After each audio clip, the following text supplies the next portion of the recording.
Price Lord. கிறிஸ்துக்குள் பரிசுத்தவான்களே, கர்த்தராகிய இயேசு கிறிஸ்துவின் நாமத்தினாலே உங்களை வாழ்த்தி வரவேற்பதில் மிகுந்த மகிழ்ச்சி அடைகிறேன். இன்றைய தினத்திலும் கூட நாம் இதனுடைய வார்த்தையாக தியானிக்க இருக்கிற வசனம் லூக்கா 19 அதிகாரம் 10 வசனம். இப்படியாக சொல்கிறது, இழந்து போனதை தேடவும் ரட்சிக்கவுமே மனுஷகுமாரன் வந்திருக்கிறார் என்றார். ஆம் பிரியமானவர்களே, அவர் தேடி வரும் தெய்வமாக இருக்கிறார். அவர் உங்களையும் என்னையும் இந்த பூமிக்கு தேடி வந்தார். இன்றைக்கு மனிதன் கடவுளை தேடி வீதி வீதியாக, மலை மலையாக எங்கெங்கோ ஓடிக்கொண்டிருக்கிறான். ஆனால் இங்கே ஒரு தெய்வம் மனிதனை தேடி வருகிறார். அவர் உன்னையும் என்னையும் தேடி வந்த ராஜா. உங்களுடைய வியாதி படுக்கையை மாற்ற அவர் உங்களை தேடி வருகிறார். உங்களுடைய பலவீனத்தை மாற்ற அவர் உங்களை தேடி வருகிறார். உங்களை காப்பாற்றி உதவி செய்வதற்கு உங்களை தேடி வருகிறார். உங்களுடைய எல்லா வியாதியிலிருந்தும், எல்லா சாபத்திலிருந்தும் உங்களை விடுதலையாக்க உங்களை தேடி வருகிறார். இவரை தேடி நீ அலைய வேண்டியதில்லை. இவர் நீ இருக்கிற இடம் தேடி வரக்கூடியவராக இருக்கிறார். உன்னுடைய மரித்த நிலவரத்தை பார்த்து உன்னை தேடி வருகிறார். உன்னுடைய இயலாமையை பார்த்து உன்னை தேடி வருகிறார். உன்னுடைய நிர்பந்தமான நிலைமையை பார்த்து உன்னை உருவாக்க, உன்னை பூரணப்படுத்த, உன்னை அழகுபடுத்த, உன்னை உயர்த்துவதற்கு உன்னை தேடி வருகிறார்.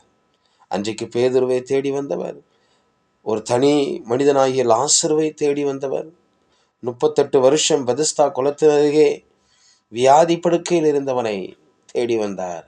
அதே தேவன் என்னைக்கு உன்னை தேடி வருகிறார். உன்னை இழந்து விடுவதற்கு அவர் விரும்புகிறதில்லை. ஒரு நாளும் உன்னை இழந்து விடுவதற்கு அவர் விரும்புகிறதில்லை. அவர் உன்னையும் என்னையும் தேடி வந்த மீட்பர் இயேசு.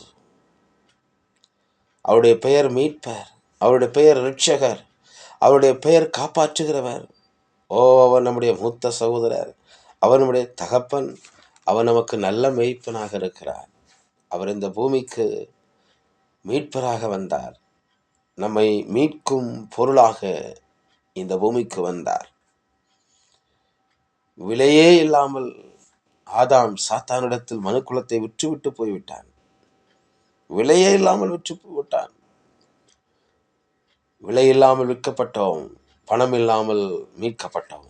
அல்லேலூயா. இயேசு கிறிஸ்துவின் மூலமாக இயேசு இந்த உலகத்திற்கு ஈடுபலியாக வந்தார். விடுதலையின் தொகையாக வந்தார். இந்த சத்தியம் ஒரு பெரிய கடலை போன்றது. நான் அதை எவ்வளவு சுருக்க முடியுமோ அவ்வளவு சுருக்கமாய் சொல்லுகிறேன்.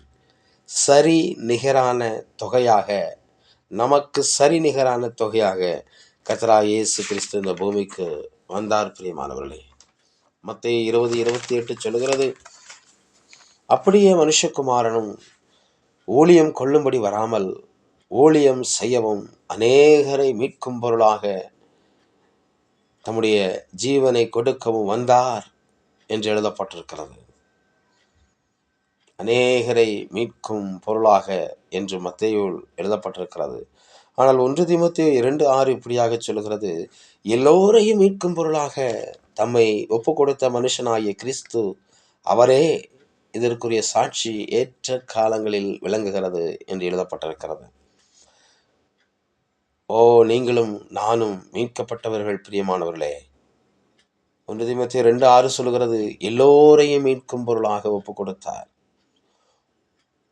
எல்லோரையும் என்கிற வார்த்தைக்குள் நீங்களும் நானும் வருகிறேன்.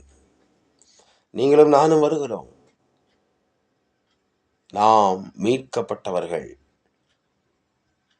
ஒரு வெளிச்சத்தை அறிந்து கொள்ளுங்கள், நாம் மீட்கப்பட்டவர்கள். வியாதியோ, பலவீனமோ, நஷ்டமோ, கஷ்டமோ, எந்த சாபமோ உன்மேல் கை வைத்து உன்னை ஆளுகை செய்ய முடியாது. நீ மீட்கப்பட்டவன். இயேசு உலகத்திற்கு மீட்கும் பொருளாக வந்தார். எல்லோரும் வலுவிலகி இந்த உலகத்தில் ஏகமாய் கெட்டு போனார்கள். நல்லவன் ஒருவனாகிலும் இல்லை. எல்லாரும் கெட்டு போனார்கள்.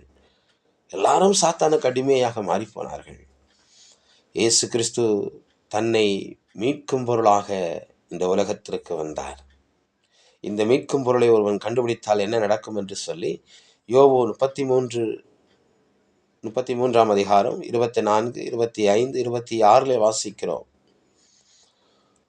ஒருவன் மீட்கும் பொருளை கண்டுபிடித்தால் அதில் எழுதப்பட்டிருக்கிறது, இந்த உலகத்தில் எதை கண்டுபிடிக்கிறீர்களோ இல்லையோ, நீங்கள் மீட்கும் பொருளை கண்டுபிடித்துக் கொள்ள வேண்டும்.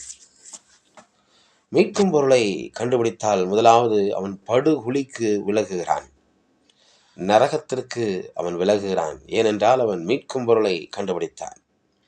இரண்டாவதாக அவருடைய மாம்சம் வாலிபத்தில் இருந்ததை பார்க்கிலும் ஆரோக்கியமடையும் என்று வேதம் சொல்லுகிறது.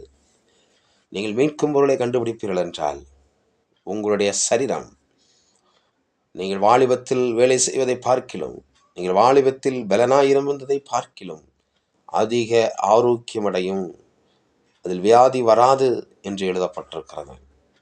மூன்றாவதாக தன்னுடைய வாலிப வயதுக்கு அவன் திரும்புவான். நம்ப முடியவில்லை என்றாலும் இந்த சத்தியம், இதுதான் சத்தியம். மீட்கும் பொருளை நீங்கள் கண்டுபிடிப்பீர்கள் என்றால் உங்களுடைய வயது ஏறாது, வயது இறங்கிக் கொண்டே வரும். தங்களுடைய வாலிப நாளுக்கு திரும்புவான். நான்காவதாக அவர் அவன் மேல் பிரியமாயிருக்கிறார். மீட்கும் பொருளை கண்டுபிடித்தால் தேவன் அவன் மேல் பிரியமாயிருக்கிறார் என்று எழுதப்பட்டிருக்கிறது. ஐந்தாவதாக அவருடைய சமூகத்தை அவன் கம்பீரத்தோടെ பார்க்கும்படி செய்வாராம். ஆறாவதாக அவனுடைய பிராணன் வெளிச்சத்தை காணும். இருளில் இருக்கிற ஜனங்கள் பெரிய வெளிச்சத்தை கண்டார்கள் என்று வேதம் சொல்கிறது. ஓ எனக்கு அருமையானவர்களே, மீட்கும் பொருளை கண்டுபிடித்துக் கொள்ளுங்கள். இந்த வேளையிலே ஒரு பொருளை நாம் எவ்வளவு விலை கொடுத்து வாங்குகிறோமோ அது அவ்வளவு மதிப்பு நிறைந்தது. ஒரு பிளாட்ஃபாரத்தில் விற்கிற ஒரு செருப்புக்கும் ஒரு ஷோரூமில் விற்பனை செய்யும் செருப்புக்கும் வித்தியாசம் இருக்கிறது. இறைவனே இறங்கி வந்து ரத்தம் சிந்தி மீட்டால்தான் உங்களையும் என்னையும் மீட்க முடியும் என்றால் நாம் எவ்வளவு உயர்ந்தவர்கள் என்பதை ஆராய்ந்து கொள்ளுங்கள். கிரயம் பெரிதாக இருந்தால் பொருளின் தரமும் பெரியதுதான். ஆம், நீங்கள் விலையுறந்தவர்கள். இயேசுவின் இரத்தத்தினால் மாத்திரமே நீங்கள் விடுவிக்கப்பட முடியும். ஹல்லேலூயா. அந்த மீட்கும் பொருளை நாம் கண்டுபிடித்தோம்.